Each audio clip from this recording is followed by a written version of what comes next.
Hi there, and welcome back to another episode of Life According to Paolo. I'm Paolo, then Salmi, your host, aka Pints Adventurer. I'm an award-winning author and public speaker, and an entrepreneur. Today I'm joined with a very, very special guest who is one of the stars from the new movie How Thoughts Become Things, and his name is Travis Fox. So, hi Travis. Hi, how are you, man? Congratulations. Thank you. Thank you for joining us. Pleasure. Look forward to it. All right, lay it on me. Where are we going with this? Talk to me. Give me the good stuff. Okay, so first of all, just thank you so much for letting me interview and thank you for coming on my show.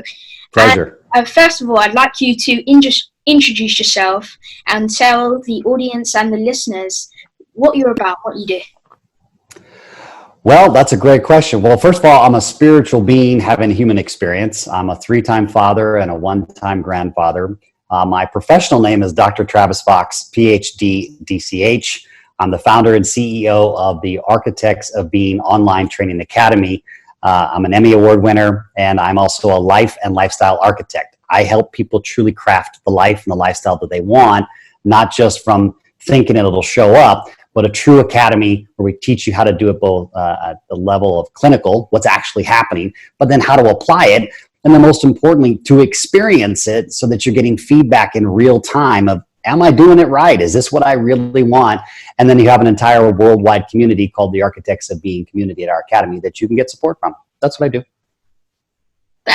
You make it sound so simple. What you do is absolutely amazing, and I love how you said you help people architect their life, because most people are sitting there and waiting for the engineers to come and build their house, their life for them. But it's really about you taking action, stepping into your power, tuning in with your I am, which is your higher self, and start putting those bits and bobs into your life that's going to help not only help you right now, but also going to help the generation after you. That's absolutely amazing. I agree. And going from the I am, let's take it one step further if we want to, and let's talk to your audience and say, you're also the I infinite, right? The infinite, which is the I, their big I. And then we take that to the experience and realizing that your I infinite, your infinite self, your being, hence Architects of Being, creates into the finite. You truly are the architect of your life. The challenge is we've never had a blueprint. We've never really taught people how to architect their life. You're a great young entrepreneur, but in school, what did you really learn? Well, they taught you math, they taught you to read, they taught you how to get to school on time, and that's great. But what does that have to do with you? Nothing. In fact, quite the opposite. It distracts you from who you really are. I'm not saying that reading and writing are important. Please don't misinterpret. Education's great. But the single longest relationship you're ever going to have in your life is with you. Yeah. So it stands to reason. Let's have a blueprint so that we can have everything now. And that's what the Architect's about. So I've spent the last 30 years of my life traveling around the world, thousands and millions of people I've stood in front of. I've got 14,000 hours on stages around the world and climbing and developing films like How Thoughts Become Things to train people, or at least if nothing else, to invite them to say, hey, wait a minute. You're the architect of your life. Stop waiting for it to come to you or your ship to come in or someone to make you rich. You already are wealthy if you understand how to architect your blueprint. And that's what we do, is we actually walk you through it, show you how to do it, and then, of course, help you build your business. I actually help people not just have riches versus wealth, have riches and wealth at the exact same time. Yes, I like how you said you help them have riches and wealth, because a lot of the time people misinterpret wealth and being rich, because the word rich means you have a lot of money, right? So you have a lot of bills, you have even a lot of money on your credit card, so you have a lot of money. But the word wealth means you're wealthy in different aspects of life. You may be wealthy in spirituality. You may be wealthy with books. You may be whatever aspect in your life you can be wealthy at. So I love how you said you make them wealthy and you also make them rich, because when you have you have both of them, then that's how you know you're doing it right. Because sometimes people only start with one, but really you're meant to start with both so you can live a happier life and a better life.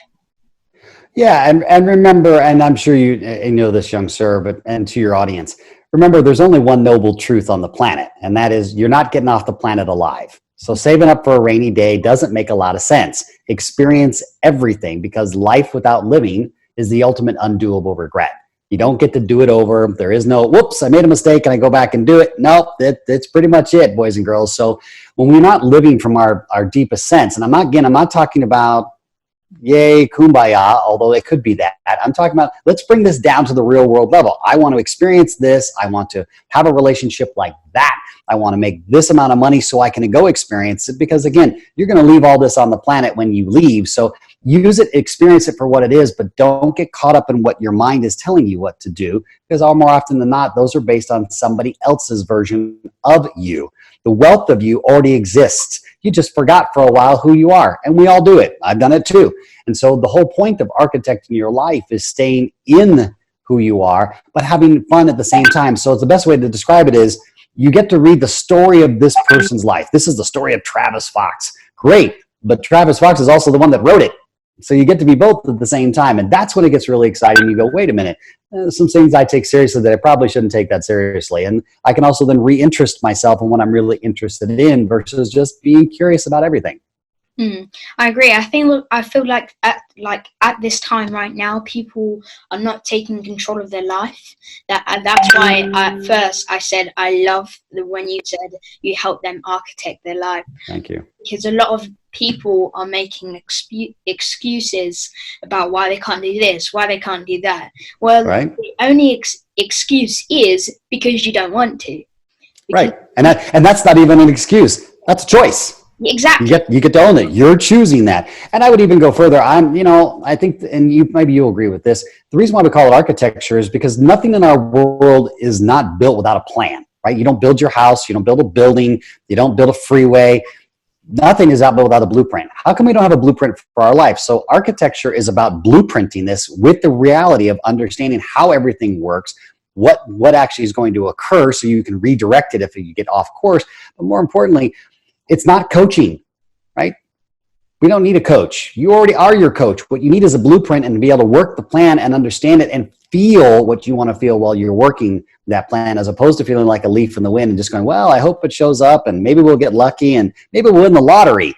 Well, okay, well, maybe. There's only one sure thing. You're not getting off the planet alive. The question is, are you ready to live your life fully expressed? Just leave it all on the table because you ain't taking it with you. So blueprinting really gives you a way to do that.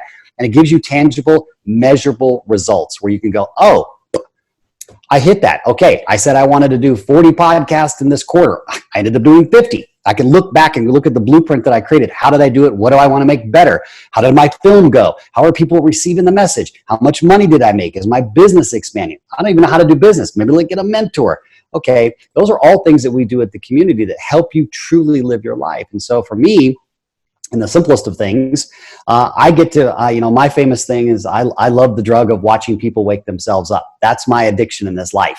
All the other things aren't that interesting to me. What's interesting is watching people like yourselves, your audience, the thousands of architects around the world and growing to go, wait a minute, what happens when they really wake up and go, I am the architect? I'm like, yeah, you are. There's a beautiful moment right there that's just so powerful. It's cataclysmic. It's like a volcano exploding.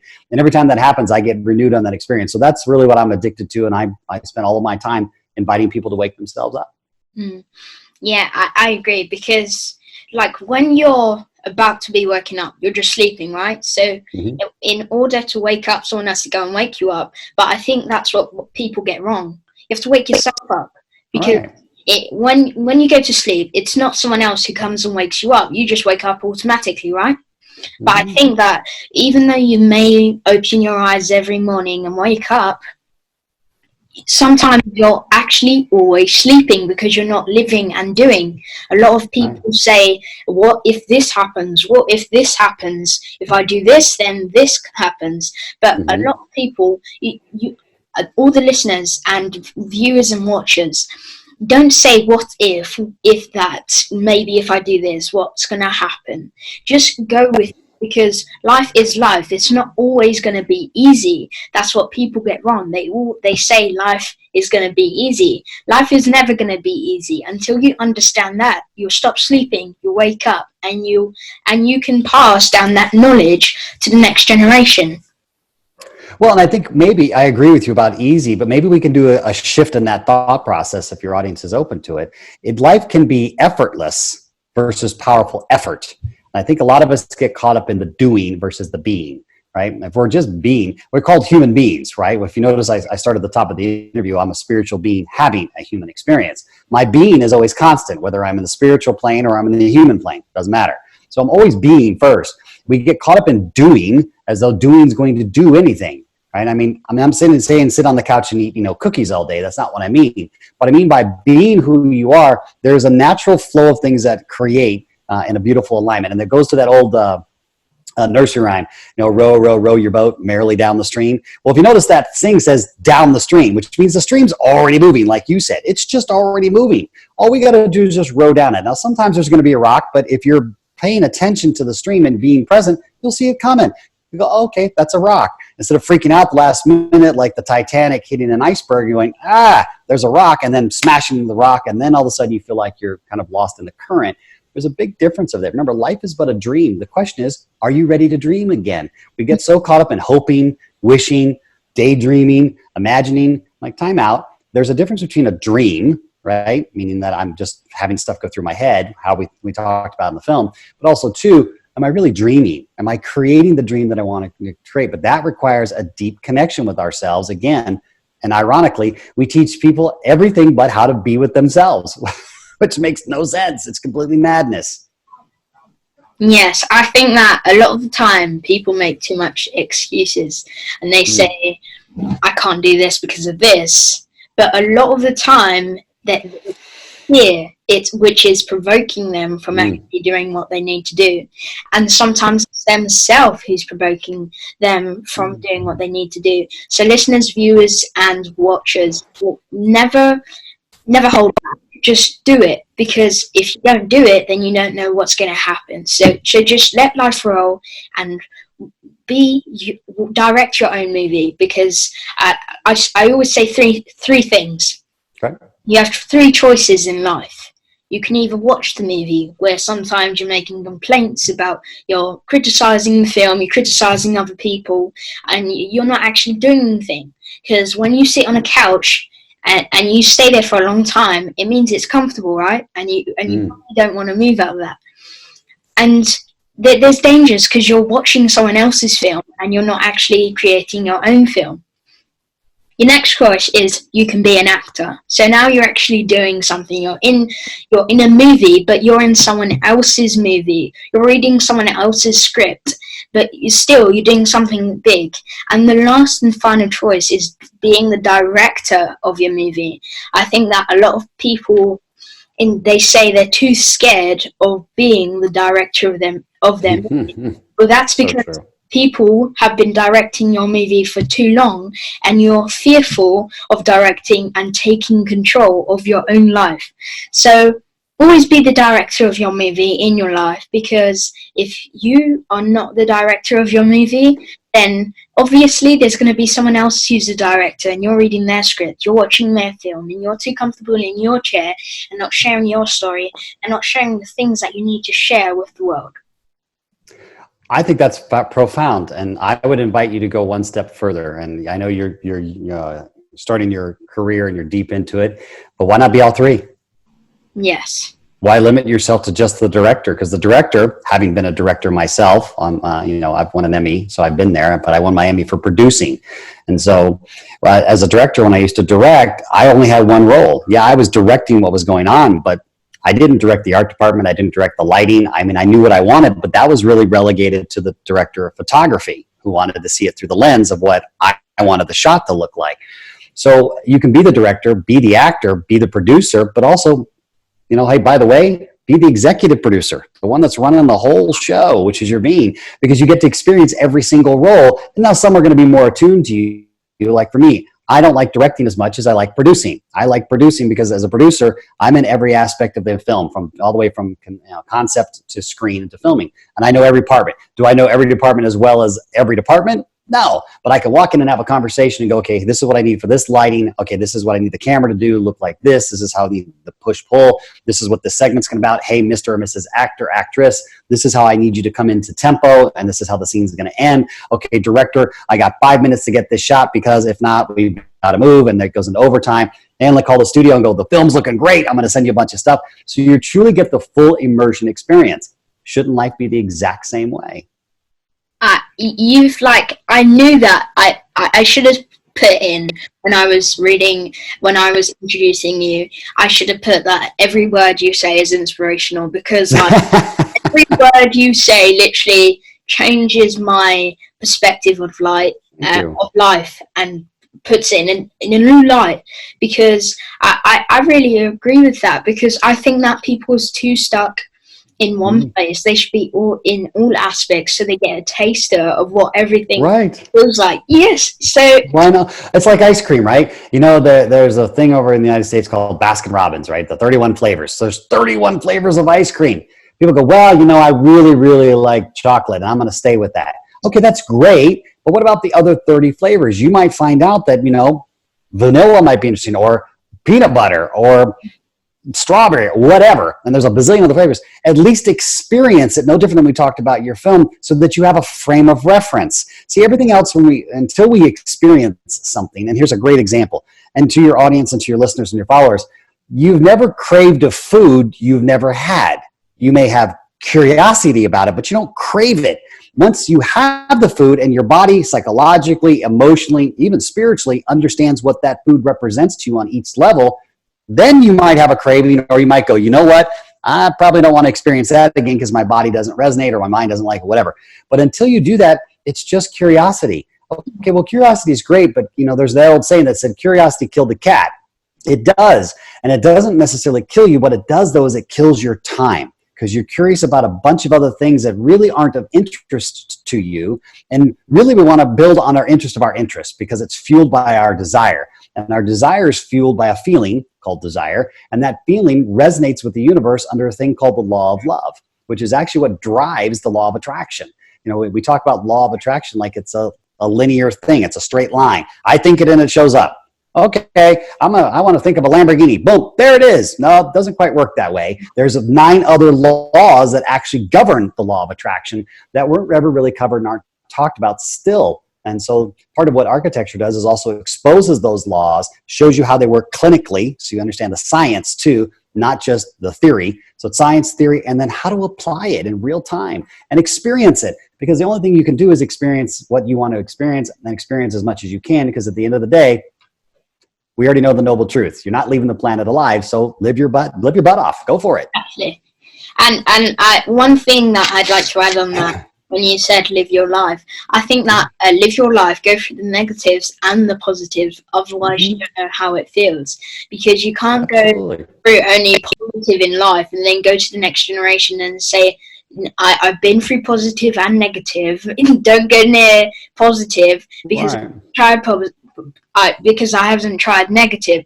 I think that you should go through both aspects, so that when someone comes along to you and says, what does being negative feel like? Well, sometimes it might feel good, but you know it's bad because it says negative. So I think that you should live life to the fullest, negative and positive. Look at both aspects and always study both aspects, because sometimes there's always different hidden truths about being negative and also being positive, because sometimes being negative things you might feel like they're good things. So always go for both aspects of life. I think that's profound. I think you're going to be a heck of an architect one day, and you're already on the path. And if I might invite you, young sir, if I may, on my now almost 50 years of being on this planet as a teacher, it isn't necessarily negative or positive, because that implies what's called a value system of judgment. I have to judge what's positive or negative. And you and I and every other person on the planet is going to have a different value system based on a bunch of different things we won't go into now. But okay, let's agree that that's a subjective thing. How I see it is one way, how you see it is another. Both are right, both are wrong. So what if we shift everything from positive and negative as opposed to want and don't want? I want to experience that. I don't want to experience that. then there's no judgment on the experience. It's just the experience itself, but you get to stay true to yourself without, either misaligning or offending. And I'm not talking about, not having your own opinion, but wait a minute, if I'm walking around going, well, that's positive, that's negative, then I'm putting these categories together, no different than light and dark, right? They're both necessary. You're exactly right. I'm so just thrilled that your generation is getting a hold of that. My generation, we had to learn it, right? And still are in a lot of ways, But more importantly, it's what if we move to want and don't want? And just own what you want and own what you don't want. That's okay too, but at least you know that you want it or you don't want it. And we don't have to categorize it as good or bad or positive or negative. It just is. It is what it is. And how you choose to experience then becomes a want or don't want. How that fits for you. Yeah, that's absolutely. You basically mentored me on this interview, so thank you. And one thing I just like to add on is just one little thing, is a lot of the time people have a misconception of light and dark, because they say that dark, sometimes like dark is bad. If you think about it, if you have fear and happiness, sometimes fear is actually good. And this may sound a bit weird, but I'll delve into it, because sometimes with fear, it's like a warning that tells you to get out of somewhere that you might be going into. So sometimes fear is actually good, and so fear can be good. And I think that a lot of the time people say that fear is bad. Well, the reason why they say fear is bad is because of the thoughts that they're thinking. See, I learned this from the movie, and it says you have 50,000 thoughts in your mind every second. And a lot of the time people say that I can't control the thoughts that go into my mind. Well, I say you're wrong. Because it's, number one, you said it's your mind, right? And it's your body. So if you go into a circumstance, or if you're in a certain situation, it's your doing, because you've went into that place and you've stayed there. A lot of the time people say I didn't have a choice. Well, you do have a choice. That's why it's called life. So life is all about choice making. Life is a game. You don't have to go down a certain alley. No. You chose to go down that alley. And in fact, I think you're amazing. I think you're teaching me. You said I mentored you. I think it's quite the opposite. I think you're mentoring me. I'm listening to you going, I wish I knew that when I was your age. At your age, I was just trying to figure out how to put one foot in front of the other. So you are light years ahead where I am, young sir. So I think you're mentoring me, and I agree with you 100%. And you can evidence this in science. So let's just put this in clinical terms. There's as much darkness in space as there is light from the sun.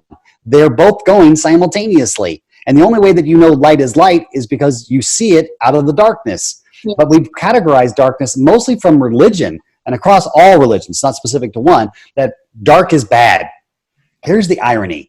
You're exactly right, and I'll throw it one step further. I'm really enjoying this conversation. Thank you very much, by the way. Me too. Super cool. I am right now super thrilled, at the same time going, wow, this is what I'm talking about, because I work with a lot of young teenagers, young people like yourself, because that's the generation I think that's really going to make the difference. But more importantly, you have such a profound grip on it, and you own it, by the way, and you own it in such a peaceful way, which is unique. You don't come from a position of I know everything and I'm in that. You're just like, hey man, here it is. Let's deal with it. But when you look at light and dark, for example, have you ever noticed, and you probably experienced this already, that it's in the dark when we're honest? Right? Yeah. It's when the lights go out, we talk to ourselves. It's in the dark of ourselves that we're really talking about. And I don't mean dark evil. I mean the places we're afraid to go. And also going on your fear point, which, by the way, dead spot on. I think a lot of people confuse fear and anticipation or anxiety. Those three get confused a lot, and they get lumped into this one thing called fear. You're exactly right. Fight or flight from our reptilian brain, natural. Otherwise, we get eaten by lions. Probably not a good thing. Right? It's kind of an ender. But there's times where, hey, you know what? Maybe jumping off a 50-story building without a parachute. Might want to be scared of that one, because the end result's not going to be too cool. So fear has this beautiful element of awareness. But I think it gets lumped into anxiety and anticipation when those are two completely different experiences. Anxiety is obviously anxiety, has its own visceral experience. But anticipation gets confused with fear a lot. I'm scared that I'm going to go bungee jumping. No, you're anticipating the exact adrenaline pop that's going to happen when you take that bungee jump. Having done it myself. I've done it before. A lot of people. Bungee? Yeah. you like some people have never done something before, and then they assume that it's going to be this way. Well, stop assuming. Just do it and find out the end result. If you don't like it, do it. A lot of people say that this is bad, and you get this result if you do this and this. Right. But that's their result. Yeah, that's not your result. That's their experience. Yeah, I agree. It's contradictory because a lot of the time in people's lives, and sometimes it may happen to you, listeners and viewers, so if you've been in a certain situation and circumstance, so you know that 1 + 1 is 2, right? And if you do 3 + 2, it doesn't equal 1 because it equals 5. And a lot of unless you'd go the reverse and it's 3 - 2, then it does equal 1. Yes. Smart guy, smart man. Yeah. And a lot of the time, people know that 1 + 1 equals 2, right? But then they say let's say 2 is bad. So when that thing happens and you add another thing on top of it, that thing happens and it's really bad. So you don't want it to happen. So you never do it again. But a lot of the time in people's lives, they do it again, but they know the result that they get. Sure. So let me explain it because it's a bit confusing at sometimes. So in life, a lot of people who, listeners and viewers who may be watching this, you may be sitting at home and not sharing your story. But this is what I mean. If you know that when you sit at home and don't share your story and don't share what you have to share, your result is no one hears your story, no one gets inspired, no one gets the courage and to go and share their story. So if you know if you know that 1 + 1 is 2 and 2 is a bad result, right? Don't do it. Don't keep on doing it. Do the opposite.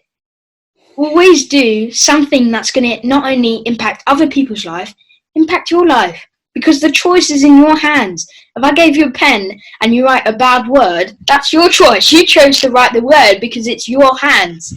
So in life, if I give you the pen to architect your own life, and you write and create something that's bad, and you create a bad life, not only for yourself, but for your children and the next generation, right? Mm-hmm. You can't say it was someone else's fault and they encouraged you to do it because the pen is in your hand. So stop blaming other people. And like you said, misconception is, in order for there to be light, there has to be dark, because we had dark at first, right? And in order to see, you need light, right? So if there wasn't dark or light, you wouldn't be able to see anything because there would just be dark, right? So you need dark and light in order for you to see. So this is simple science. It's common sense, but common sense isn't so common right now. So really, really, really listen to what Travis Fox is saying here. He's so inspirational. Like I asked him one question, and we've been going over this for like 20 minutes or so. I think you're absolutely amazing. Thank you. I'm a fan. I really think I'm excited about what you're doing and how you're creating. I'll gladly be here anytime, any place. I want to see more young architects like you. And this is where I spend a lot of my time. And my passion is to change the educational system for that very purpose, so that the things that you're talking about, yes, you learn math, you learn writing, you learn those things in school too, and you learn personal development skills, because these are really, as we talked about, this is what's going to make you wealthy throughout your life, and they can't be taken from you. Whether you've had money, lost money, had money, lost me, and I've done all that too. And having money's better. I get it. I agree. Yes, I agree. But it's the wealth skills that are going to create your riches. It's not going out and just working a job, or because you have to, or because that's what you were told to do, or because you think it's going to get you somewhere. It's because you truly are in your passion and you're on point of purpose. Those things need to be implemented, as you're doing phenomenally, by the way, as a young architect and going through your formative years, because that's when it's going to matter most, because then it's in your DNA for life. Thank you very much. You're welcome, mate. I know we could go on this for hours, but indeed. Yeah, but we have to get on to the next questions, right? Okay, all right. My next question is, what is your story behind the story? Oh my gosh, we don't have enough time for that. I'm old. I'm almost 50 years old now. I mean, we'll be here for like another 5 days. The simple answer is, my life was planned out by my father. I was supposed to be a PGA Tour professional golfer. I've been playing golf since I was 5 years old. And then, there's that age-old saying that there's your plan and there's great architect's plan. Great architect's plan showed up, and I became a young father at the age of 17, which clearly changed my life's path. What ended up happening was I was emotionally unprepared for A, being a young father, but B, the heartbreak that came along from that relationship falling apart. And not being able to handle, because I thought that was my first real big experience with love, right? Or what I thought love was. I didn't know how to handle it. And I went from, my life being planned out to being a total head case. I have no idea what I'm doing. I met my mentor, who I sat under for 15 years, and I got a couple, doctoral degrees. And I set out on my path to create a system that really wasn't just, hey, go to school and learn something, but a true system, which is what the Architects of Being is all about, to help both people architect their lives, but architect a lifestyle. It's taken me around the globe. I've worked with millions of people now. I work with, dynamic people like yourself. I've done film, television. I helped architect corporations. I'm architecting another 2 right now that are truly taking what we teach and how to make money doing this, but do it in alignment so that it is good for the greater good, and how to connect with something bigger than yourself. Most of us are so focused on, I've got to get that car, I've got to get that promotion, or I got to get that guy or girl, and because that's going to make me something. It's going to make me happy. It's going to make me cool. It's going to make me popular. And then when you get there, you find out, wasn't quite what you thought it was going to be. So it's about connecting something bigger than yourself and coming from that feeling first, and then using our science, using how we actually understand the psychology of our brain, conscious, subconscious, shadow subconscious, our emotion, and the being that we are that just happens to be in a human spacesuit, and truly enjoy this experience we call life, what I call vacation planet Earth, because again, we're not getting off the planet alive. So let's go on vacation for our whole life and experience everything, because that's what it really is. Yeah. Have fun with it. Absolutely amazing story. Thanks, mate. So my next question, because there's only a bit of time left, I go right. to the next question. Okay. So my next question is, what age was you when you started on a journey of self-discovery? From the moment I arrived on the planet, but each level had a different awareness. So I had deeper awarenesses when I was young, about your age, and golf kind of brought that to the forefront for me. I had a lot of experiences growing up with a mother who was an actress and a model. So I'd been around, film and television. That opened my eyes at a very young age and become more aware of what's the meaning of all this. Obviously, becoming a young father clearly woke me up quickly into what's important. But also, too, I would say realistically, my professional career started when I was 19 years old, when I dropped golf and said, and I've been around golf my whole life still, but as a profession, I said, this is not what my path is. I'm playing golf for all the other reasons but myself. I was playing for my father, for my father's approval, because I thought that's what my dad wanted, because, all of those things. And that's great. Never got it, by the way. But what it did do is it led me to my true path, which is, I'm an architect. I'm a life architect. I help people architect their lives, little blueprints. I don't do it for you, but I will walk you through it, teach you how to do it, teach you how to unlock you in a very systematic way that you can measure your results. And so for me, I've been on this path for 30 years now. I turned 50 later this year. I act like I'm 12. You're probably older than me. No, thanks, mate. All my children are grown now. And so using a golf analogy, I'm on the back nine of my life, and my whole mission for the next 50 years, if Great Architect will let me stay here that long, is to generate 1 million architects fully trained, change the educational system so that we are truly teaching these skills.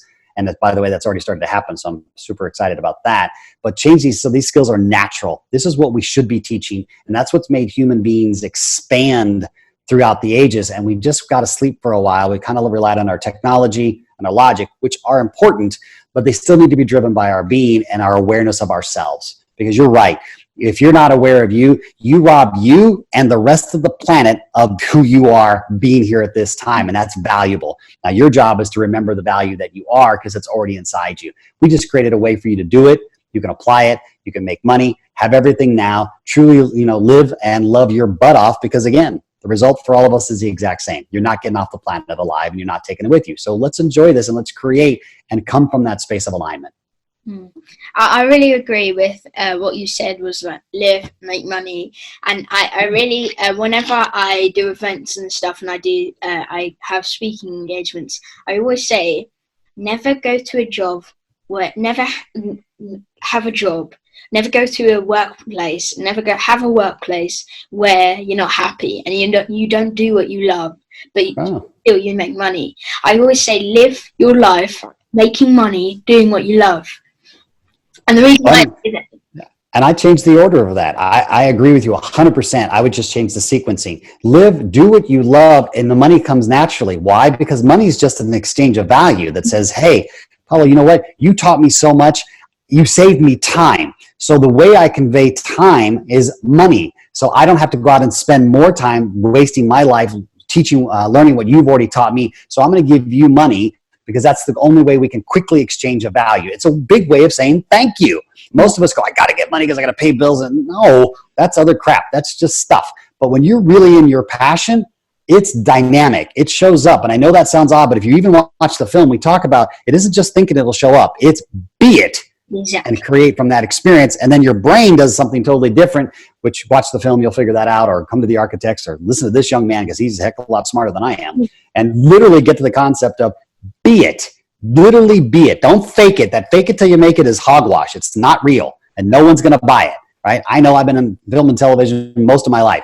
Trust me, the camera doesn't lie. You've got to be you and never be ashamed to be you. And if you are, let's work that out because that's architecture too, going back to your dark comment. That's the darkness we're talking about. Shame and guilt and anger and frustration, resentment, jealousy. I'm not good enough. I'll never make it. I'm not one of the lucky ones. That's all part of this thing up here that is programmed incorrectly.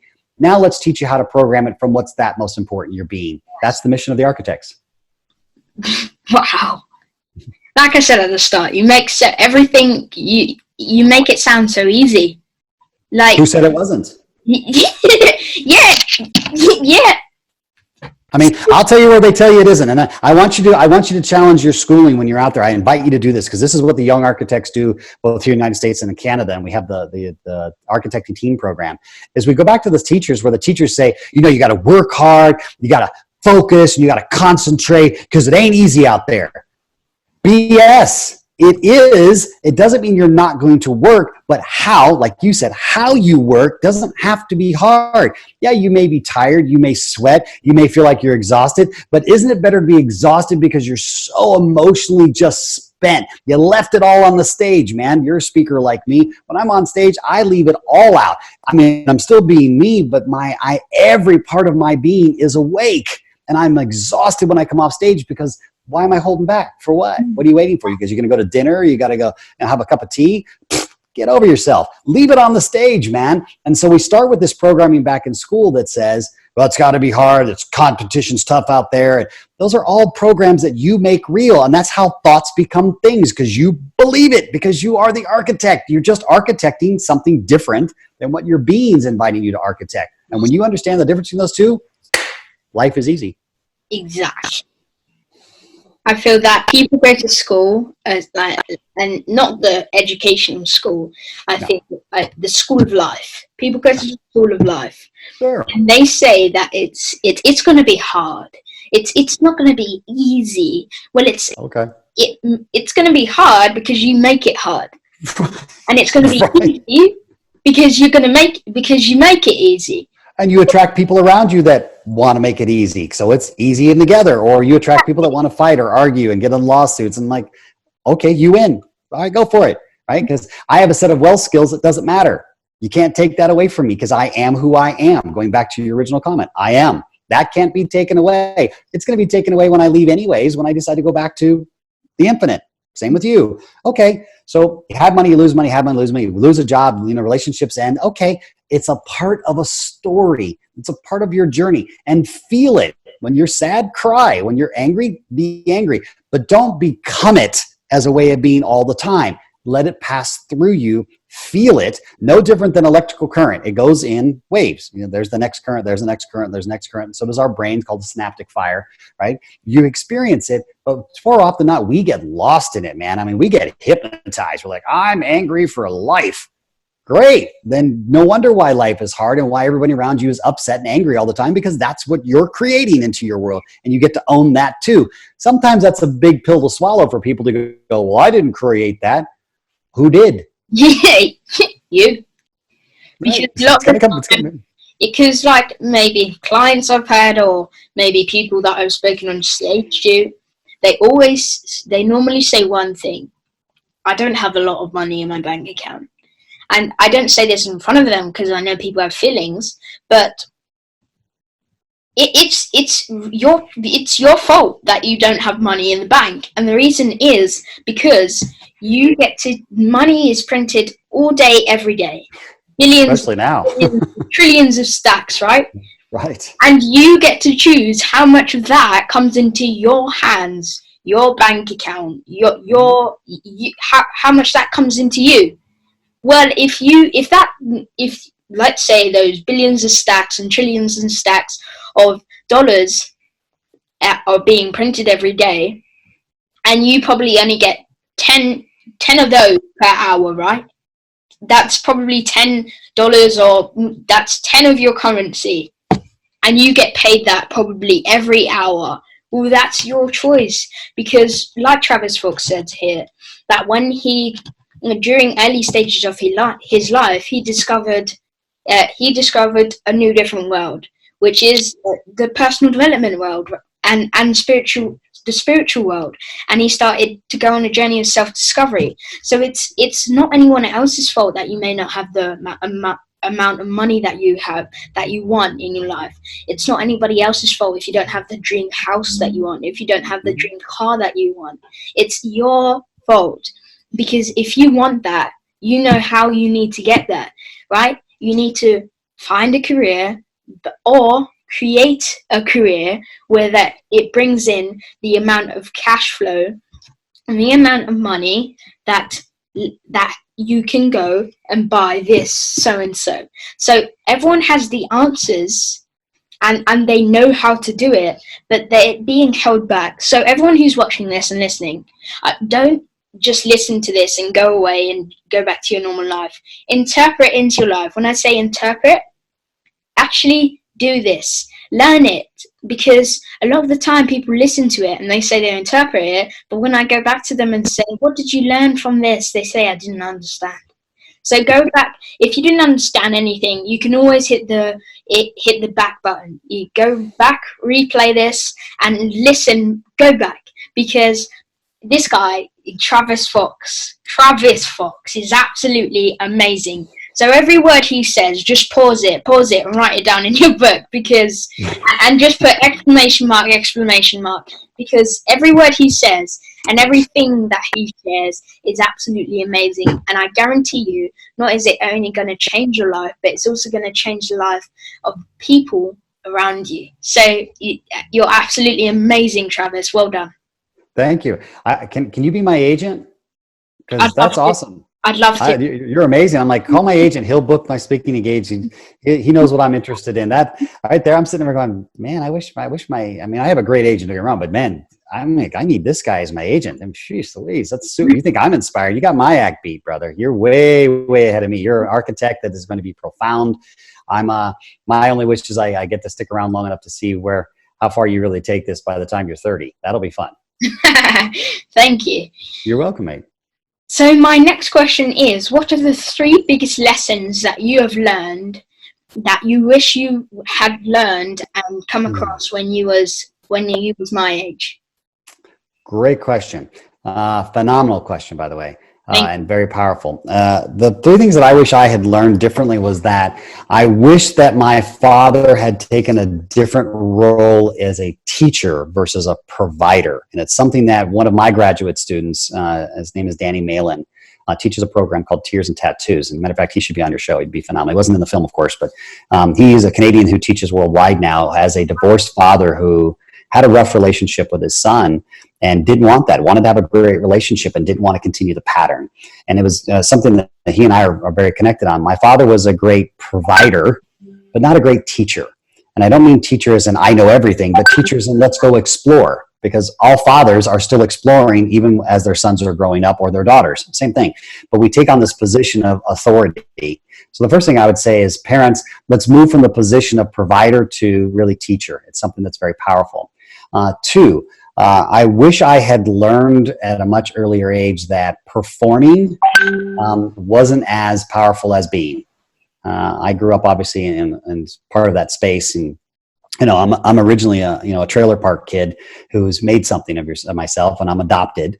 So I've got these two other things that are supposedly would be working against me. But I was constantly performing because I was on stage as a very young age, not unlike yourself, but also too on the golf course, because you have to perform in order to, be successful. And so as opposed to just falling in love with it. So I would invite people from your age group and up, fall in love with it. Really own what you love. And it doesn't matter what it is, because whatever you loved, I promise you, there's plenty of other people on the planet that love it too. So there is no such thing as I'm the only one. That's an illusion too. I think the last thing too is and this goes back to my mission statement, is I wish I had really learned and had to do it on my own. I had to do it when I was your age. I had to do it on my own and figure out what personal development was, and mental skills and mindset. And at the time, I thought mindset was everything, because I got to get my mind right. I got to be focused for golf. But it never really dealt with the whole being. I think that personal development and wealth skills like architecture, in the architect to being community, should be a part of a staple. And if I'd had that, it probably would have helped a lot of confusion about who I was or what I thought I was supposed to be, how I chose my friends, how I chose to handle my successes and my failures, and how I chose to just live my life. So I think those are the big three things that I wish and I seek to help your generation. And I'd love to have you do it, because you're a phenomenal speaker, by the way. Thank you. You're welcome. And I love your accent. I'm jealous. I wish I had it. If I had that accent, I'd be over. I just don't have it. It's phenomenal. But you have that where you can really have that kind of influence. But I think that your generation has a phenomenal opportunity, especially with the power of connectivity, no different than we're doing right now, to really make global impact. It's not just, hey, let me impact my neighborhood or my country. It's global. And it's instantaneous if you really are in alignment. So I think those are the big three things that I would invite everyone in your generation to look at. Wow. I think all the listeners and viewers, replay that, like I said before, write every word he says in your notebook. And just go and search what this word means, what every word he said means, and go and actually interpret into your life what this amazing inspiration is, and this inspirational person called Travis Fox is saying. So just thank you so much. I think that what you do is so authentic. And when I say authentic, I mean that it's a lot of the time people say, well, you have to do this in your life, you have to do this in your life, but they don't actually interpret it into their life. And right. When, as the viewers and listeners, if you're watching this, you can see how authentic this inspiration is, and this man is, because I have to tell you that he is absolutely amazing. And I know that you already know this, and I keep on saying this is because I'm really grateful, because a lot of the time people aren't grateful for things. So I'm really grateful for this opportunity to actually interview. So thank you so much. Thank you. Look forward to it when we come over and we can finally travel again. We'll come over. I know we're coming over to UK with the film, and I've already talked to Doug and said I would gladly be there. So I look forward to meeting you in person. Let's do this again. Yes. Cheers. There's just 3 final questions, and sure. My next question is: why should families watch How Thoughts Become Things together? Well, I think it goes back to what we talked about a moment ago. For me, it's going from provider mode, mother, father. I provide the food, clothes, and shelter, which is great, and that's part of the job as being a parent. But also, 2, as a teacher, and 2, you can't teach what you don't know. And I think that when we come from the position of mother or father, that we're supposed to know everything, which, by the way, is an unbelievable performance pressure. Being a 3-time father myself, there is no handbook for being a parent. None, 0. I mean, it doesn't exist, right? So to sit there and have to have the pressure of constantly knowing all the answers from what our children come up with, questions and curiosities and interests, is a constant, how do I do that? So I think when watching the film together, it alleviates some of the pressure, because you get to learn from all of us. All of us collectively have over 400 years of experience in teaching and training. Obviously the great one, in my opinion, obviously is Dr. Dennis Waitley. I've been a Dennis Waitley fan for myself, and Dennis Waitley is a part why I do what I do. He was a mentor of mine. So to be in not 1 but 2 films with him this year has been a life goal for me. And he's an amazing human. He's authentic as they come. But to learn that as experience as a family, think about the dynamics between your family. How do we interact? Brother to brother to brother, sister to sister, mom, dad, how do we dynamically, because we're all now going, well, wait a minute. can we hold ourselves accountable, not from do as I say kind of thing, but hey, let's look at this from an invitation. How do we create together? Where did that thought come from? Because now we can ask different questions as opposed to, well, you need to just stop thinking that. I don't know what your problem is. You get that from your mom, you get that from your dad. Okay, now we start creating this separatist kind of dynamic. But if you watch it as a family, you can truly learn how all of you have thoughts and how they become things and how they interplay with each other and ask different questions to create a deeper connectivity. Because I actually agree. I absolutely agree, because like all the different family members are all have a different perspective on different things and situations and different parts of the movie. So I definitely agree with what you said. Always watch it as a family, and also you can watch it on your own. So that you have that journey of self-discovery and learn more about yourself and what you thought about the movie. Right? Yes. So so next I'd like you to share a final message, whatever you'd like to share with the listeners and viewers. Wow. Okay. Thanks. My message is always going to be very simple and straight to the point. And I'll use our light and dark comments as an analogy. I'm more of the dark one of the personal development industry of all the people that are in the film. I tend to focus on balance and say that you have to go through the darkness first in order to get to the light that you already are. I am the one that will say, hey guys, I really appreciate this. You need to be enlightened. You need to shine more. You need to be light. Okay, I totally disagree with those comments. And I say that in the film and I dive into it pretty deeply. And I dive it deeper into our community because we start with, wait a minute, you already are light. You don't need to become more. The sun doesn't become more sun. It doesn't, because there's not dark. There's always darkness. The sun's the sun, the sun, the sun. The light is light. You're the light. You're automatically light. What you haven't realized is how many different filters and layers you put over your light that dims you. So we got to go through the darkness first. The light's already there. It's always going to be there. That's part of your being. So I invite all the people to look at that first. It's a different way to look at things, and it's not so scary. And when you have a step-by-step system that's an actual university that walks you through it, it's a lot easier, and you have a whole community that supports you. And remember this, if nothing else from this interview, one, listen to him. He's a lot smarter than I am and will be around most likely a lot longer than I am. So that's a good place to start. But two, when you watch the film, ask the next question. Like you said so eloquently, don't just watch and go, wow, that was a really great film. Take the next step. Find which teacher you resonate with, and not all of us inside the film, because we're not doing this just because, hey, we want to be on film. I've already been on film. We're doing this because we really, all of us believe in what we're doing and what our mission statement is, to stay on passion, point, and purpose. For me, it's always going to be, look, everything comes from the inside out. The earth creates from the inside out. Flowers and seeds start from dirt and come from the inside out. So too does with you. So we've got to go through that experience. But if you have a step-by-step system to do it, you'll come to the truth of, hey, I'm not getting off this planet alive. And once I recognize that I have been fearfully living, I can free myself of the fear and create and have everything now. The question is, do you want to have everything now, or are you okay with staying where you are? Only you can answer that. Wow. Absolutely. Just wow. Just thank you so much for coming on my show.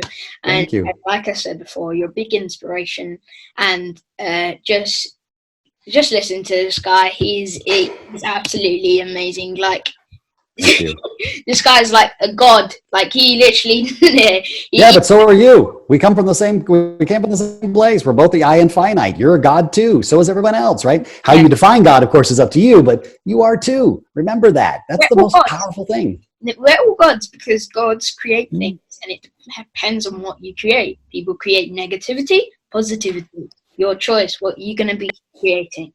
Amen to that. Like I said, listen to him. He's a lot smarter than I am. It took me 50 years to figure it out.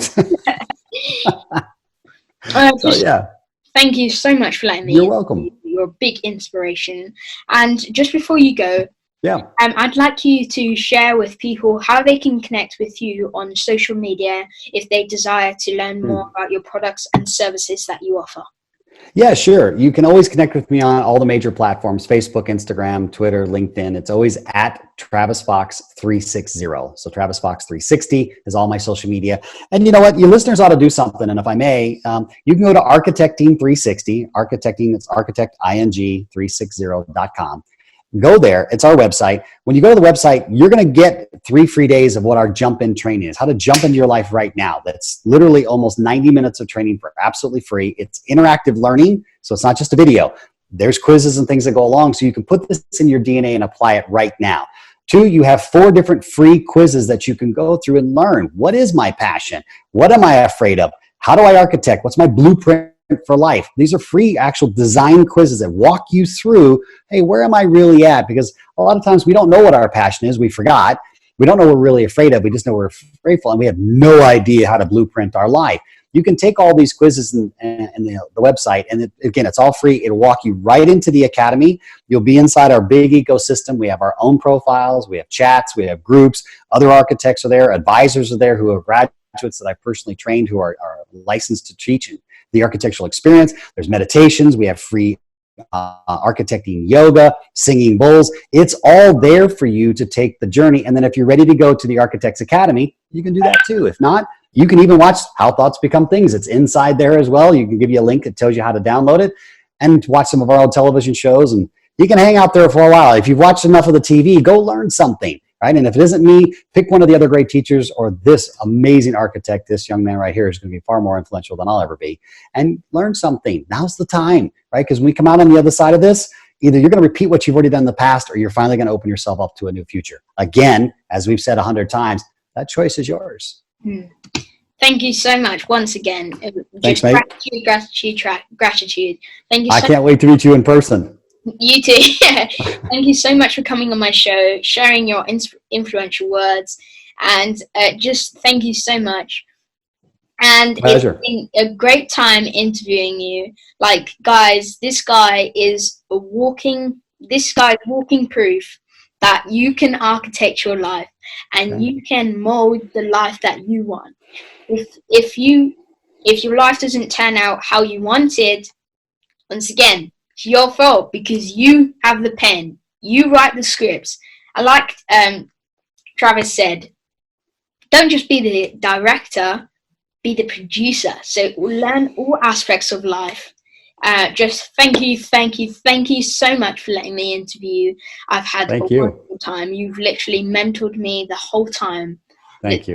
This whole conversation. I think you mentored me, but that's a great argument for us to have on who mentored who. Those are the arguments I love to have. No, I learned this. No, I learned that. Okay, that's it's a great show, man. Super well done. I'm super proud of your success. Keep being the leader that you are, because right, we're looking for another million architects that are like you, that are ready to take the world to the next level. It's going to be squarely in your generation's hands. So kudos to you, mate. Thank you. You're welcome. Cheers.